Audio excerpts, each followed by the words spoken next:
All right. We are back. It's been a while. I got to remember how to use all the buttons. Yeah, I know. All It right. has been a while. Well, welcome back, everyone, to the Raise. How you guys doing? In case you missed any of our past episodes, you can find them all at foundercraft.com/raise. But let's just do a quick catch up. The Raise is an interactive, real-time series on how to raise money.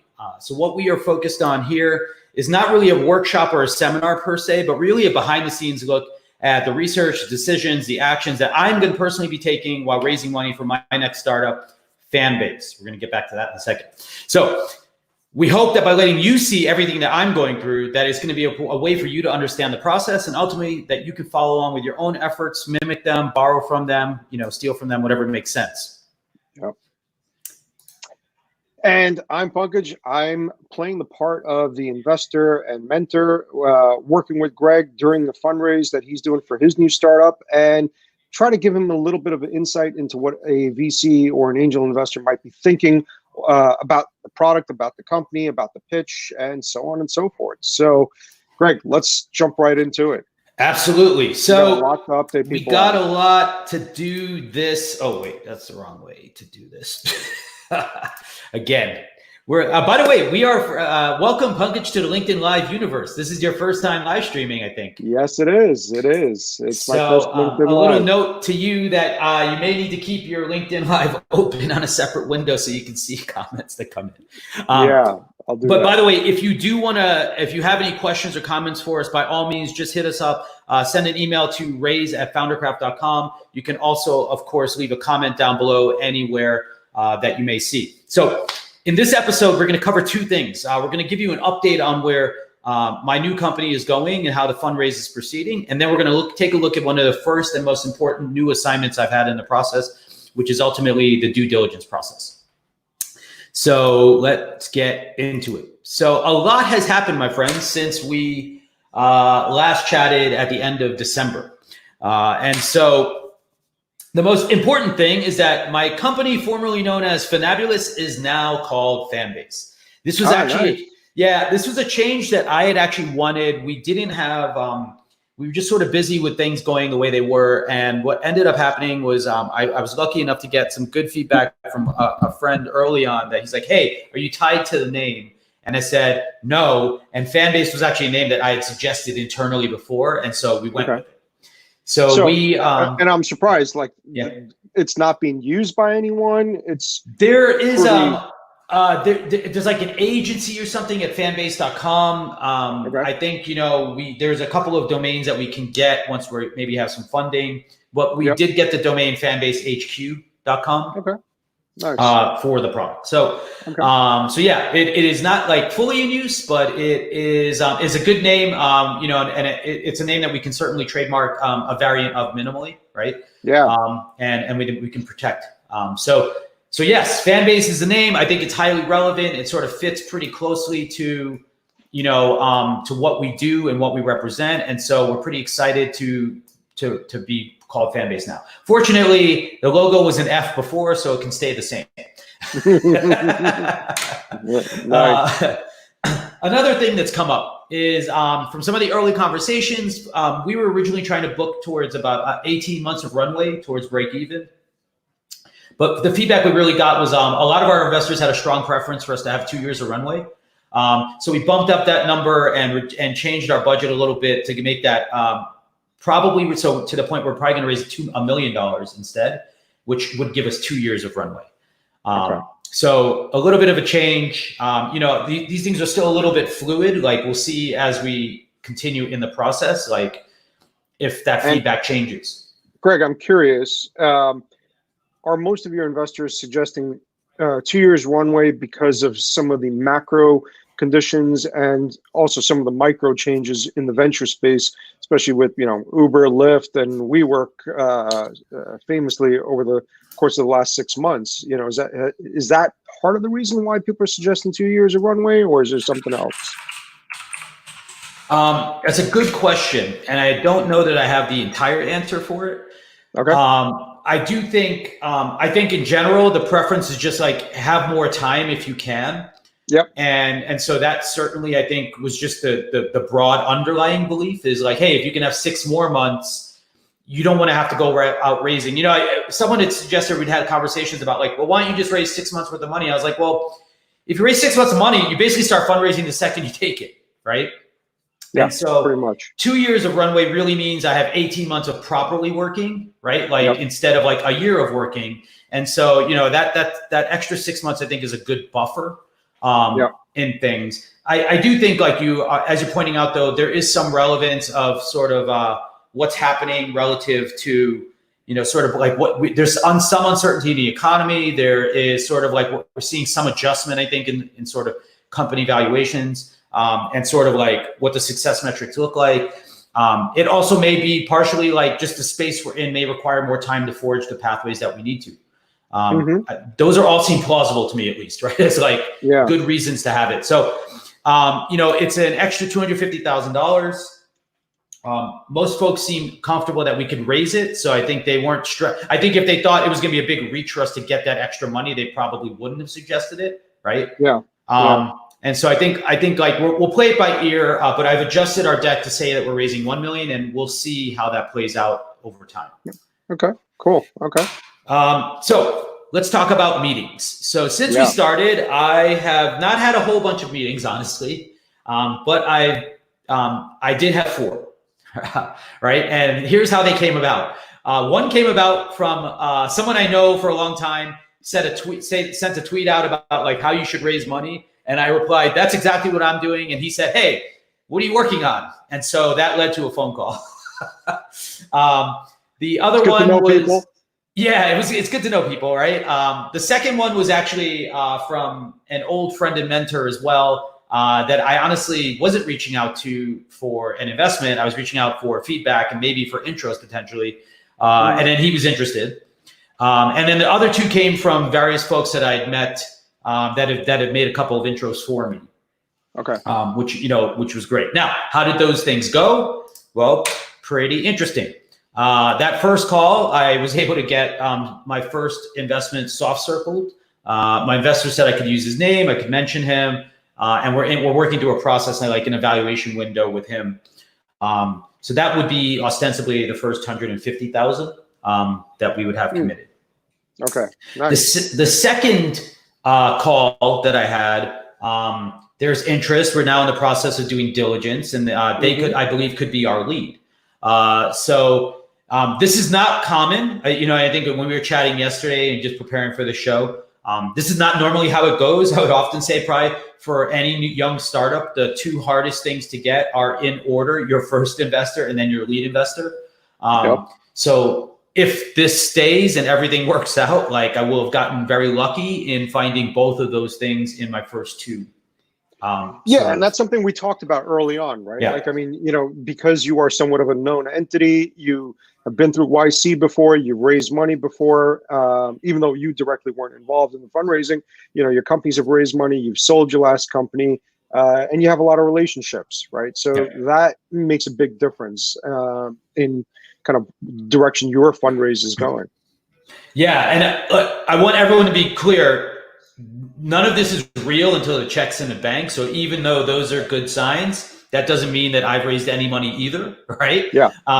And I guarantee you there will be lots more meetings regardless, right? But I do think this stacking is important, right? And I don't think we touched on it earlier, but in a lot of ways, the social proof of getting an investor is very, very valuable to you, almost regardless of the amount, right? Like a referenceable person is an extremely powerful thing because it starts to that momentum going for you, right? Absolutely. And that's a social proof, right? Absolutely, right? Now my second investor call that I had that they made on a lead, the first one had no bearing on it because I knew that person just as long and they were just liked what we were doing.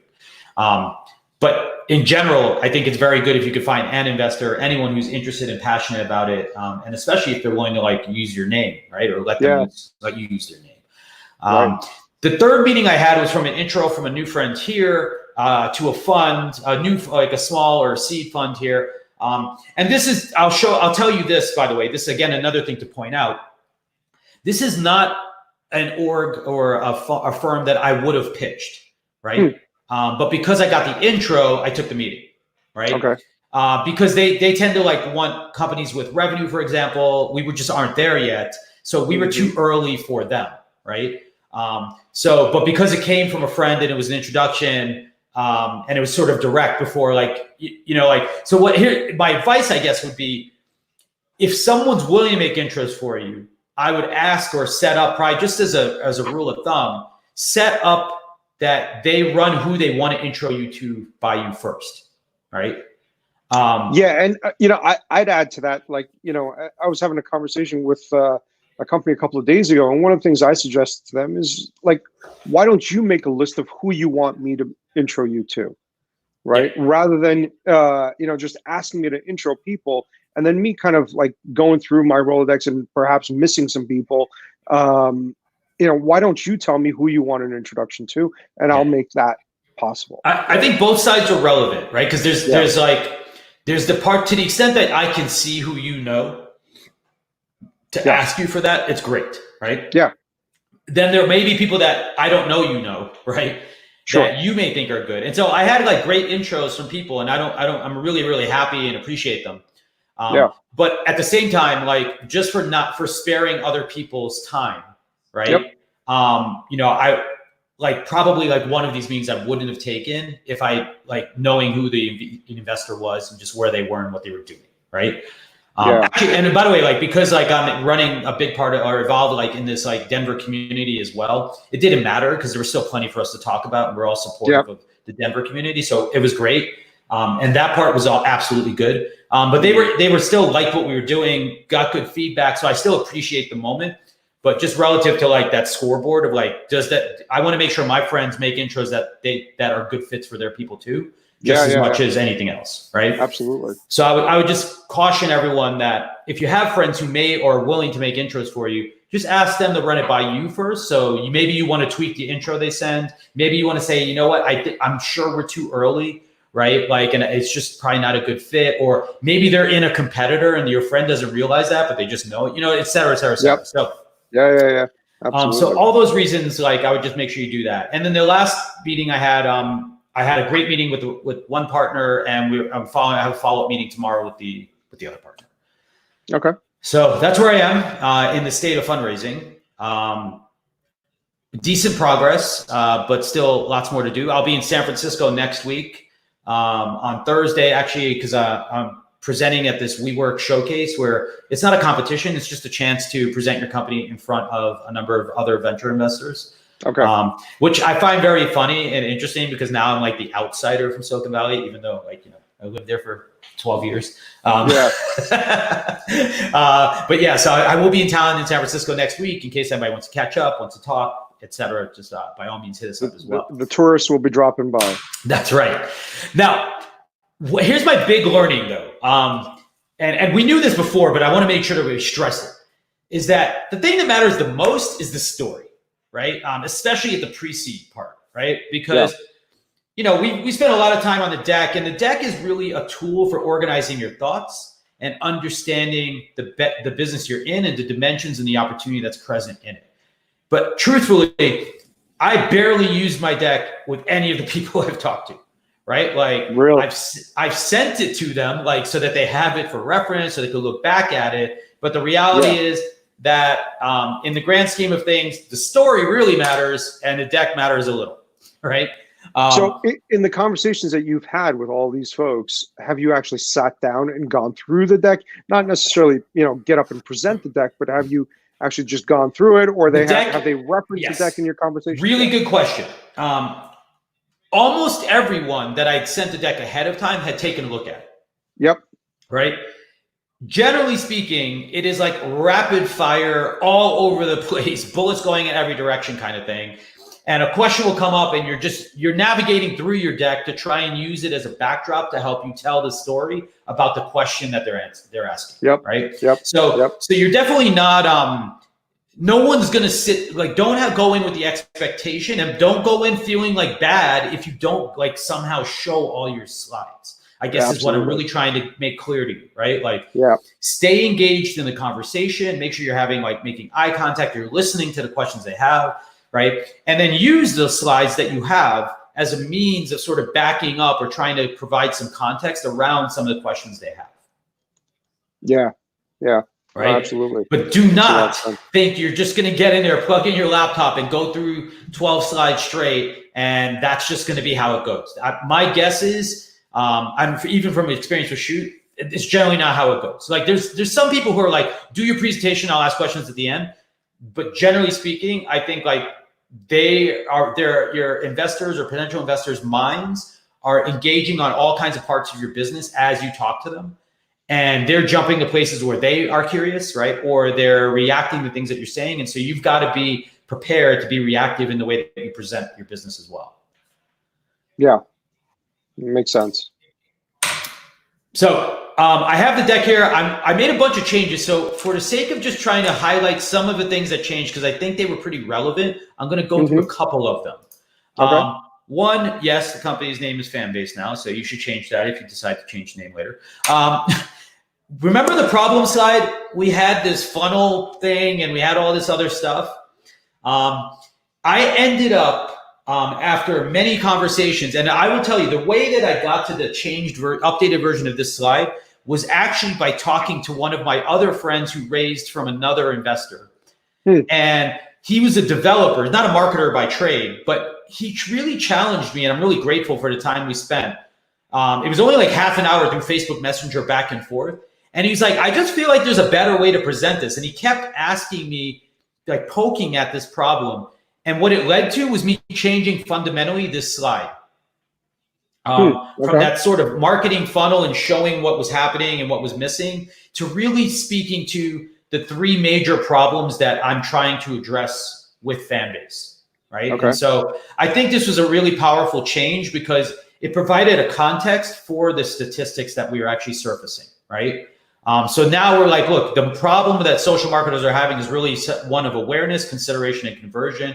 And it really articulates the problem in more refined way than sort of the blanket approach we're using, which is just previously, which is just that CRM and marketing automation doesn't exist, as opposed to why is it a problem that it doesn't exist, right?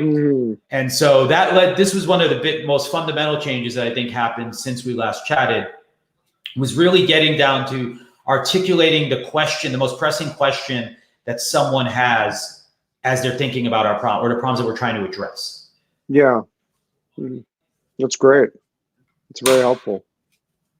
It was super helpful. And so again, the advice to you would be find people who are totally outside of the domain and just try to get more of those points of view, because it took really speaking to like a very, very smart technical engineer to sort of like get someone to poke me to figure out finally like, oh, I don't need to do it this way that I like, like you get those blinders on, like this is the best way. Like I'm pretty sure I literally said to him, this is the best way to present it. And then a day later after he said that, I was like, I figured out how to do this better. And I showed it.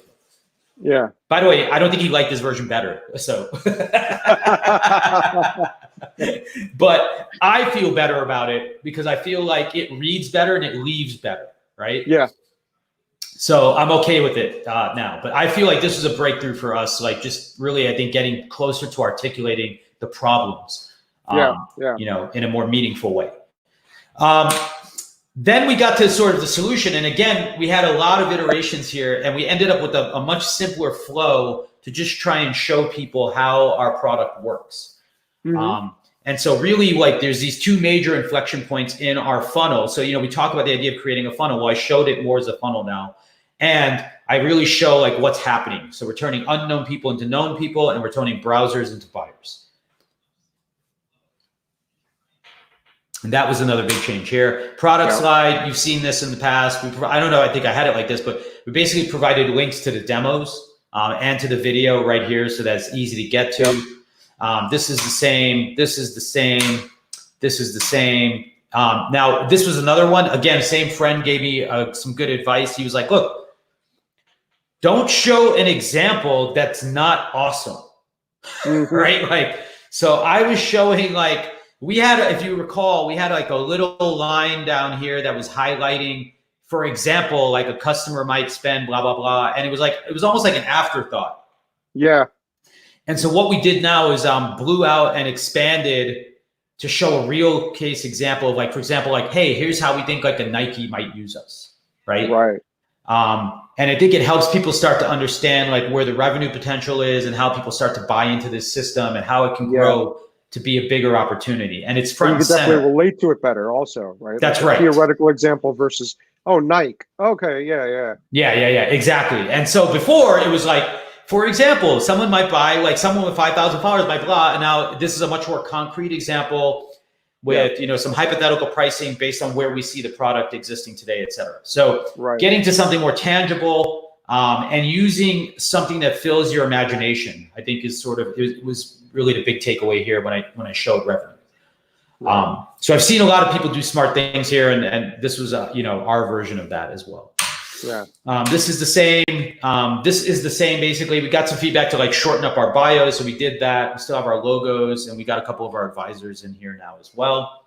Yep. This is the same, and then this slide changed somewhat significantly as well. So the big change I made here, and I learned this from actually when I was doing a workshop and helping some other founders with their deck. They actually used a version like this, and I was like, that's a lot better than what I was doing. So I borrowed from them backwards. Like I said, we are all always learning. So don't think like everyone has the answers, right? But if you recall, previously I used to have like these bar charts showing how we're going to use the funds. And I think like if we had a more diverse mix of how we were going to use funds, it might have been more relevant. But because largely it's for salaries, not for marketing and cost, hosting, et cetera, it just sort of created more of a liability for us than it was creating an opportunity. Yeah. And so what instead we did was refocus on, well, what are the goals? What are we going to launch? What are we going to do with it? What are we planning to reach, like kind of from a milestone point of view? And then how are we going to spend that money, right? Yeah. And so that I think is ultimately the big takeaway. Like I think these are all building blocks or Legos, and you should choose which ones help you tell the best story for how you're going to do it. So like, for example, if you're going to be really capital efficient, not pay yourselves any money and want to show that off, cool. Show a little bar chart that shows like salaries are 1% and everything's going into like, R&D and marketing or whatever. Right. But, use them in the right way to help you tell the best story possible. Nice. Great. So that was that. Now let's get into the things I missed. Right.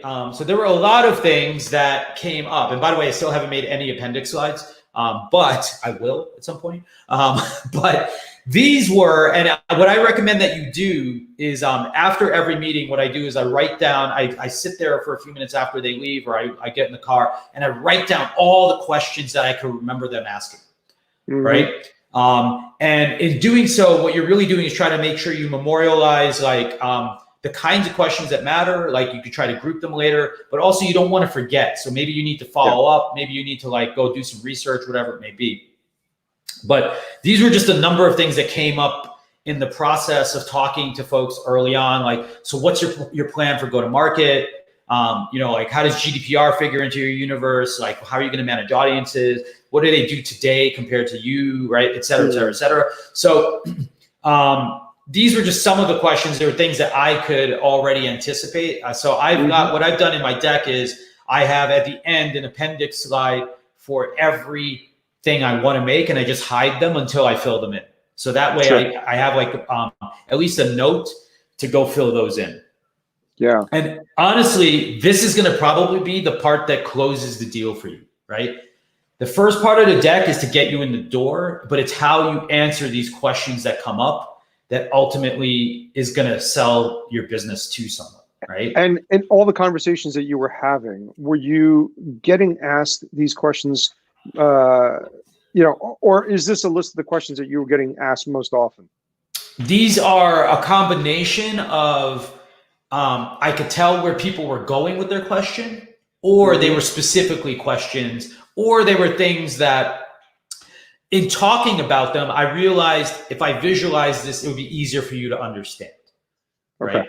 So like, for example, with GDPR, why it's valuable to us, right? Like it's one of the flywheels that we actually have in our business, because in the world of GDPR, you only have like, I think it's like, I forgot, I should remember this, but I think it's like every 30 days, unless you have activity, engagement from your fan, you have to delete their data, right? Oh, wow. Okay. Yeah. And so the interesting thing that this creates for us is that now we have a keep alive mentality built into our product, where if you're a brand and you're storing data on a fan, you actually need to keep pushing out something for them to engage with so that you can keep the data alive. Otherwise, you have to purge it all, right? Wow. And you start from scratch every single time. And you start from scratch over and over again, right? Wow. And so our system is going to support all of that. But it actually, like when we talk about the use case or why someone needs us, this is a very strong use case, right? Like outside of any of the actual data they get, they just need a way to keep engaging people.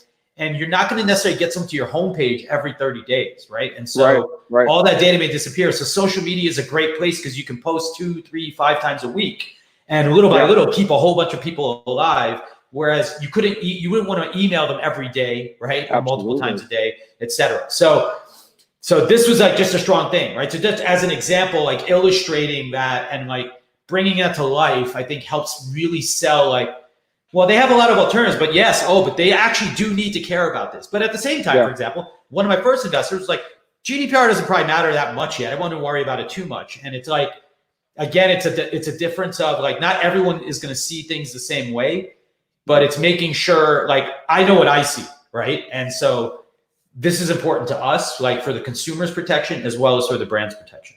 Yeah. Interesting. Okay. So what's next for us? Well, the beta is beginning. So if you are out there and you would like to try our new product and you have a social media following or an account, I would love to have you beta test. Sign me up. All right. I'm definitely signing you. I wasn't even going to ask you. I'm pretty sure I have all your authentications on. I'm going to just do it for you. Yeah, I think you do. But to that end, I'm going to take, if you'll indulge me, I'm going to take 1 minute to show you exactly what we've made now. Oh, yeah. Let's see the product. And I think we're pretty psyched about what we've created. And I think you're going to be pretty excited by it also. So I'm just going to go full screen here. Yeah. So this is Fanbase. Now I'm signed in. And so the nature of our system is really creating different kinds of surveys, polls, quizzes, et cetera, that you send out to your fans. Once you actually like dive into an existing one, I don't know if this one has data in it, but you get all of the results that you've actually pulled together. And so you can see all the data that's coming in from your surveys. You can drill down on any particular thing and see all the people who've actually participated in it. But the way that this works, and I think the thing that we're most proud about, is our system for building it, right? So if I drive into a poll, I can see all the responses, for example, I've gotten over time, like what day they've come in, et cetera. But if I want to edit that poll, and this is what we call our builder, this is the experience of designing your survey. So it's sort of like a story builder, but in the browser. So if you take a look here, this is like literally a poll that I made. And I can do all kinds of things like to customize it. So I want to give it my own identity. I could come in, I could, change the background color. Greg, this is live. Yeah. We can change this around right now if we wanted to. Yeah, absolutely. So like, so let's do a real poll. All right, let's do something real. Let's do something for the raise. Let's make a real one. Let's make a real one then. Yeah. What question would you like to ask?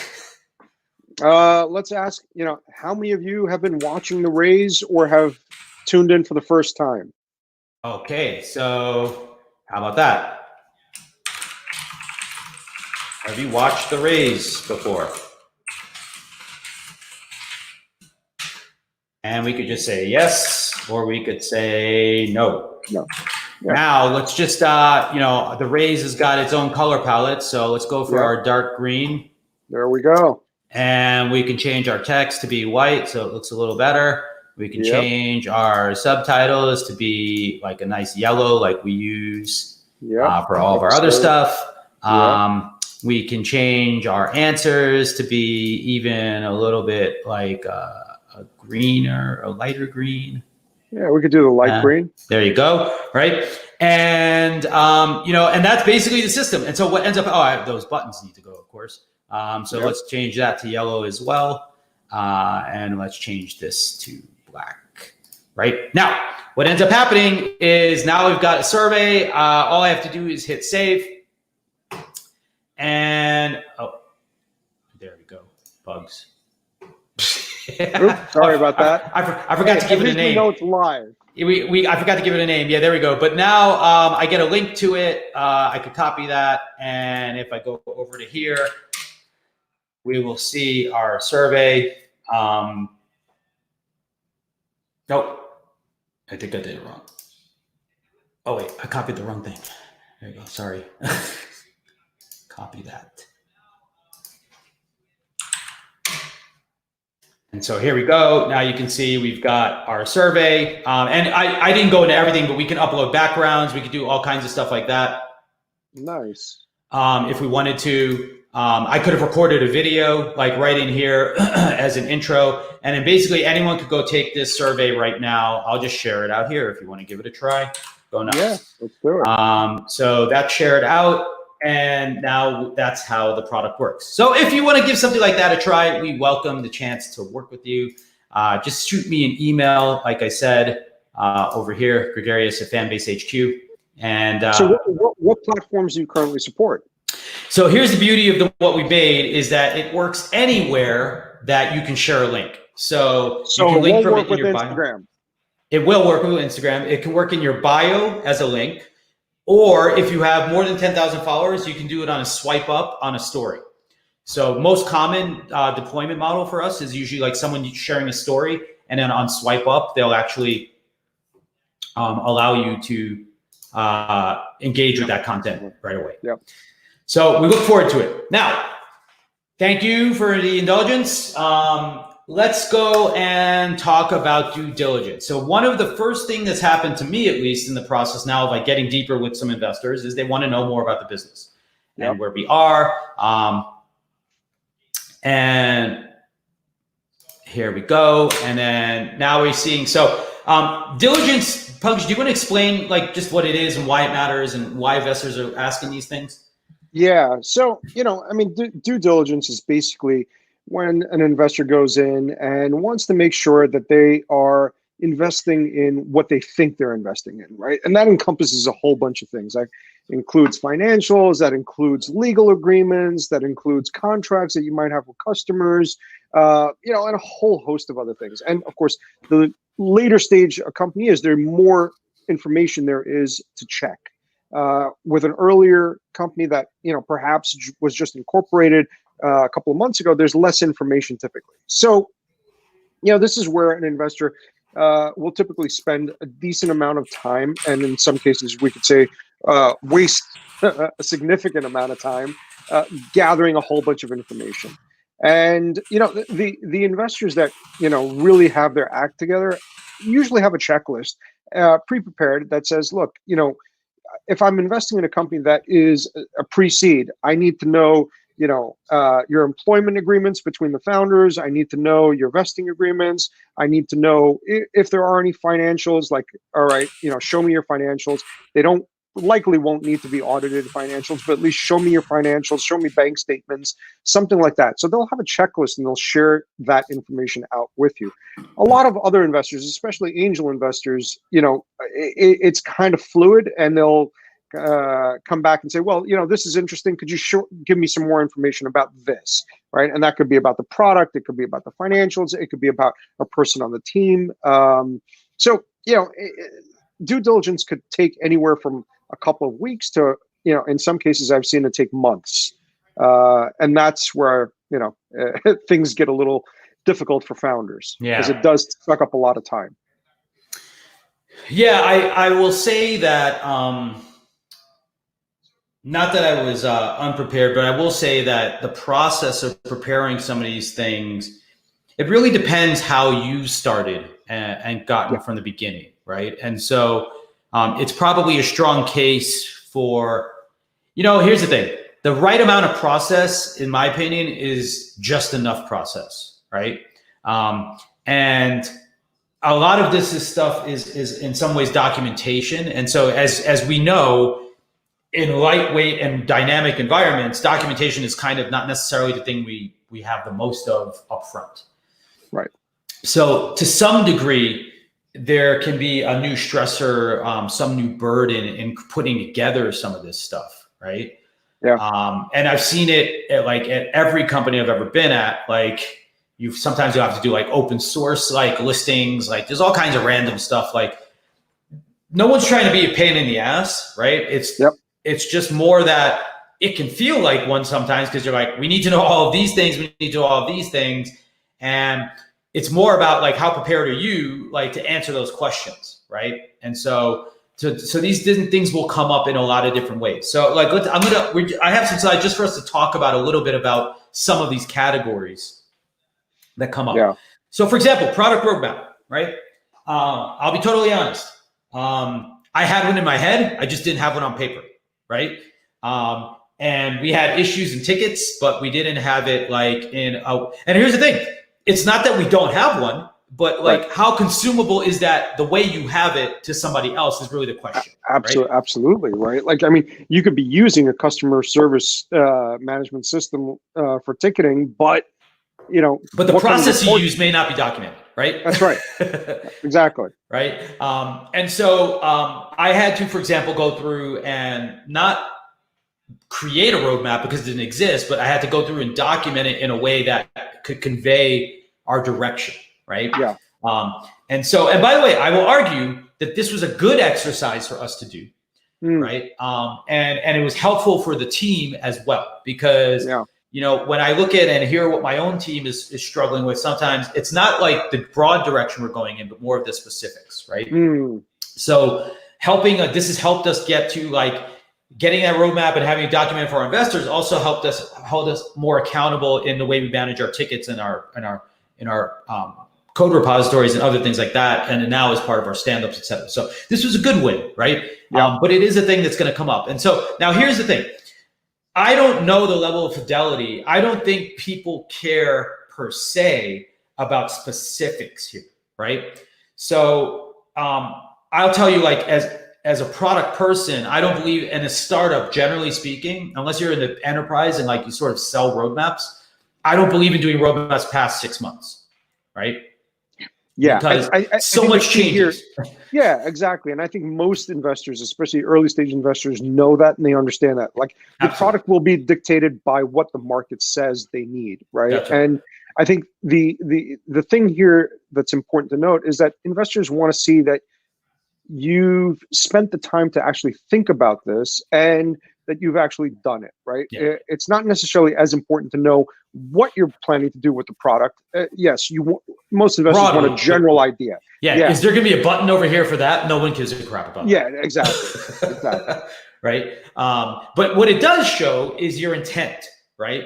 And that's really, really valuable. And I do think, like, if someone's pressing you for more than 6 months, there's nothing wrong with that. But I think you just remember that the fidelity is decreasing as you get further and further out, right? Yeah, and I've had arguments with other investors in the past, like, more than 6 months, it's irrelevant. It doesn't matter. It's just an academic exercise because the market is going to tell them what the product should be. If you know everything you're doing for a year, it means you don't plan to listen to your customers. Right? So I would consider it a bad signal if you've got too much out there. Right now, if you've been in business a few years and you have a big pipeline of things customers ask for, that's different, right? But at this early stage, pre-seed, seed, 6 months, 9 months probably seems like a reasonable amount of time that you've thought into the future, right? Yeah. With, of course, the caveat that it may change anyway, right? Absolutely. So that's the roadmap. Wireframes and prototypes, I also sort of have like, that's not the one I wanted, on the list, right? Because I do think it comes up, I think especially like in that earlier part of your life where you don't, I can describe from my own working pattern. A lot of times the way I collect my thoughts is actually by wireframing them because I can go straight into just doing that. Yeah. And so being ready or prepared, like being able to share that can also be helpful.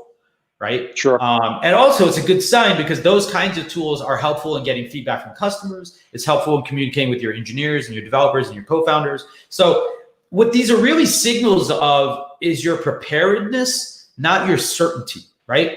And so so that's what I believe you should be reflecting on it, or as a function of, is really telling yourself, like, how prepared are we? Are we putting in the work to think through things, right? Yeah. And are we building a process that makes it possible for us to make better decisions over time?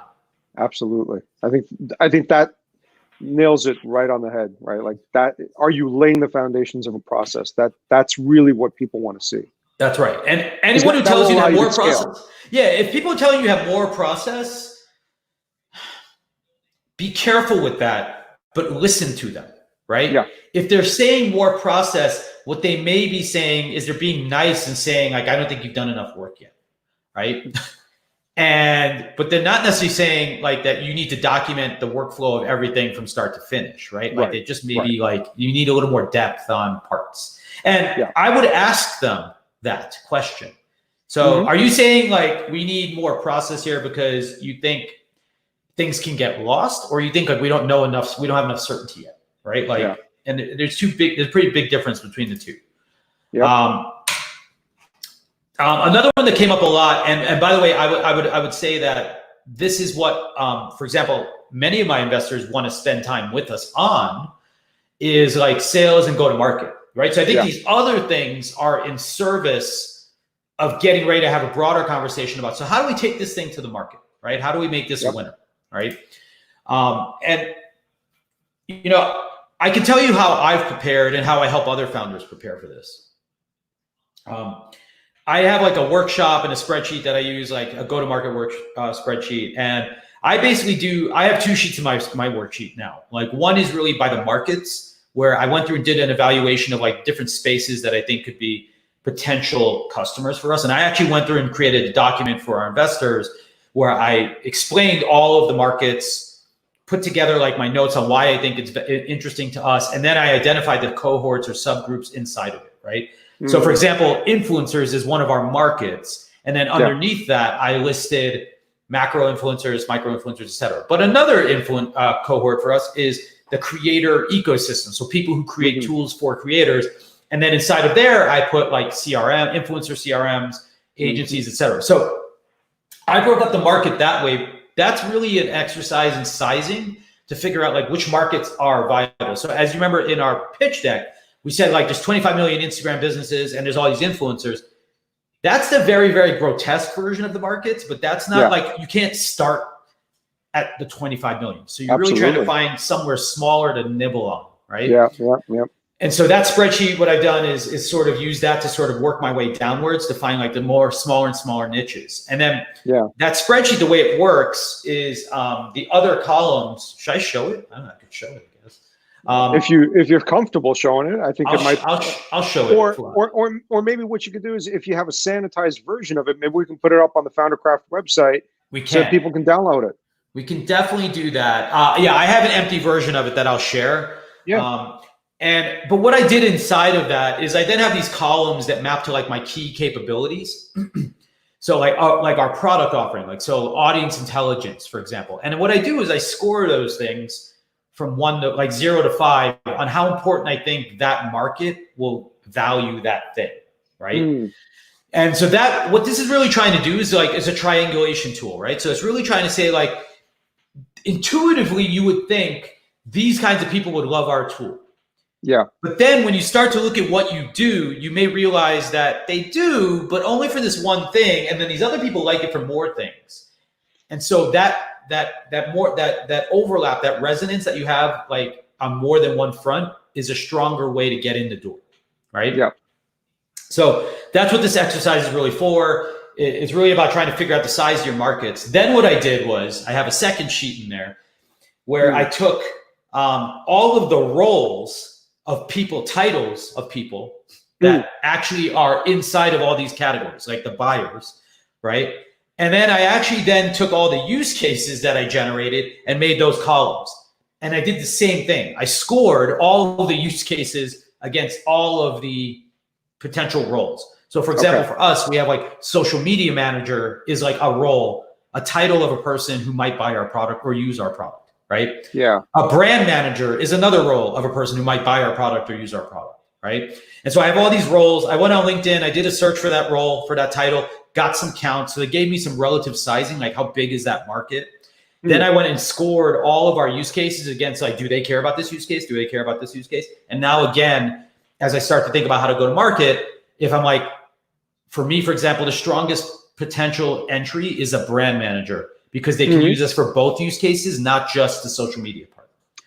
Right. And that was just from this. Now, those guesses are guesses. So they're a hypothesis. So the next step would be go find 5 brand managers, talk to them and confirm if my belief that, I think you think this is a 5. And they're like, I don't give a shit about that at all. Right. Like, exactly. Right. Like, and so then we'll really know like, okay, like, but the whole idea is that you can't boil the ocean.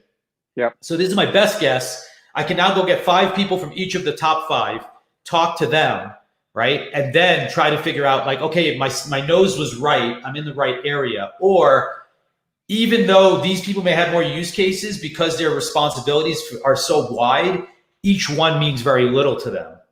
Versus like the social media manager who maybe only has this one primary use case, but they're like, that shit's in my face all day and I don't pay anything to get rid of it. That may still be a stronger starting point. Yeah. Makes sense. That's it's interesting the way you've broken it out. I think, I haven't seen folks go to market like that in the past. And I think this could be a very interesting and helpful framework for a lot of folks. Yeah, it's been very helpful for me. I run workshops with other founders like doing this actually, because sometimes the hard part is when your head's deep in it, it's very hard to get through it. And so having that sounding board can be useful for someone to be like, I don't think these people care about that. And so at least if you fight about how valuable things are, right? The brainstorming process is valuable. And I think like this is what I want to repeat this exercise with my investors and I want to go over like the research we've come up with for their own validation on it and scoring and try to figure out. And sometimes they have other things to add. They're like, you didn't think about these people or what about these people? Right. And so there's other markets or there's other potential users that they maybe are imagining. And maybe it's why they're excited about working with you. Yeah. Makes sense. So the next one we had was just data. Now this, I think when we were chatting yesterday, you mentioned this. This probably doesn't apply as much in the pre-seed stage, right? Like, because you probably don't have a product that's in market yet. Yeah. But I have seen and heard from many friends, and we've had to do it in the past. There's a notion or a concept of a data room, right? So depending on how far you are, or the nature of your product or your service, like you may need to provide more technical or complex views of your business that are a little bit in the weeds. Can you speak a little to that? And a lot of those things are usually going to be somewhat proprietary, and you wouldn't want them leaking out to the public. So, they could include customer contracts. If you've got contracts with customers already, it could include other types of legal documents that you wouldn't want other people to get their hands on. And it will require a certain level of detail that isn't something that most people are going to suggest you email out, right? So there are plenty of data room products out there where people will, there's secure vaults where data and documents are shared. Exactly who has access to them and who's looking at them and how often they're looking at those documents is very tightly tracked. So there's a lot of products out there that help set up data rooms. And I think in later stage companies, definitely Series A and above, you'll see a lot of companies set up data rooms and have a lot of these documents coming from the legal department, from the finance department, from the product team, so on and so forth. And, everything is kind of organized and put into one place, and it's tracked very carefully. Right. Absolutely. And be careful, just be careful here, right? Like, I think it's important to remember there are good reasons and sometimes they're just nosy reasons, right? And you just want to make sure you're figuring out, like, if you shouldn't feel uncomfortable sharing it, I guess is my point. Yeah. If you feel like, wait, why does someone want to know this? Right. And you feel like it's unjustified, then you should be at least asking yourself that question. It doesn't mean that you're right, but you should minimally, but like, if you haven't built the rapport where you feel like things are moving in the right direction, where there's a natural progression to understanding those parts next, then that little spidey sense is probably worth paying attention to. Not saying like that you're right or wrong per se, but just remember, that you may need to think about that. Well, that's a good time for you to talk to a advisor or mentor and just say, hey, is this normal? Is this something that is common for people to ask for, right? And if they're not sure, then maybe it's not a bad idea to even ask the investor and say, well, we're kind of wondering why you wanted to see this and what was your thinking behind it, right? And if the investor doesn't have a good reason for it, we'll say, well, maybe we'll talk to our legal department and get back to you. Right. Yeah. Exactly. Right. And the next topic, which is one thing go ahead. I want to mention is, a lot of times, especially data rooms and documentation like this, is not stuff that you are ready or you should be ready to share until a term sheet is signed, right? Okay, good to know. Yeah, I mean, because look, there's no legal binding on either side, right? And at the very least, I don't like NDAs. I don't think NDAs have any sort of teeth to them. But at the very least, there should be some agreement that says, hey, you're going to get access to these documents. That does not mean that you could share them or talk about them with anybody, right? And unfortunately, or fortunately, depending on how you're looking at it, at early stages, especially in the US, we've moved away from term sheets, right? Because most rounds are typically convertibles or safes these days, and people aren't necessarily doing price rounds with term sheets. So, it kind of creates this weird situation. But then again, a lot of the earlier stage investors are not doing as much due diligence these days. They're asking for basic things, right? Like, show us your product strategy, show us your go-to-market, show us, your vesting agreements and your employment agreements with the company. So, there's a little bit of a balancing act that founders need to make, but it's something to be aware of and think about. Without a doubt. But that's a really good point. It's probably going to happen after your term sheet is actually signed. So I highly recommend that you pay attention to that. The last thing is, so as we were just sort of saying, financials is probably next on the list, but we are going to plan a whole episode on that, because I will tell you, as a newbie to financial modeling, that shit's not fun. So we have a whole episode dedicated to that, and we will be able to show you some example worksheets that you might be able to use. And we're working on getting one of our friends to join us to also we have a couple of friends that have done a bunch of work in this space that might be able to help us as well. Yeah. So let's just relative to so next week, our next episode is gonna be episode 109. We will be back on February 27th at 9:30 a.m. Mountain Time, plus all the other variants of that in different time zones, wherever you may be. But we look forward to sharing with you a little bit about how to work through your financials. It'll be a great hour. I hope to learn a lot as well in that time frame. So we'll talk to you soon. If you have missed any of the past episodes, by the way, you want to catch up to where we are today, head over to foundercraft.com/raise to catch all of our past episodes. Pankaj, this has been great. I feel like it's good to be back. It's good to be back and getting stuff done. We're excited for the next. We do have the next 5 or 6 episodes planned out, which hopefully ends with closing my round and figuring out what to do next. And we'll post the schedule on foundercraft.com/raise. The schedule is actually up on foundercraft.com/raise now. We don't have times, I think, on the last 2 episodes, but we do have the next 3 or 4 scheduled up already. Fantastic. So have a great afternoon, everyone, or a great day wherever you may be. And we look forward to seeing you in a couple of weeks. Or good night, yes. And Pankaj, I'll talk to you in shortly. Yeah, great. Right. Thanks a lot for joining us, everyone. Take care. Bye-bye, everyone. Bye.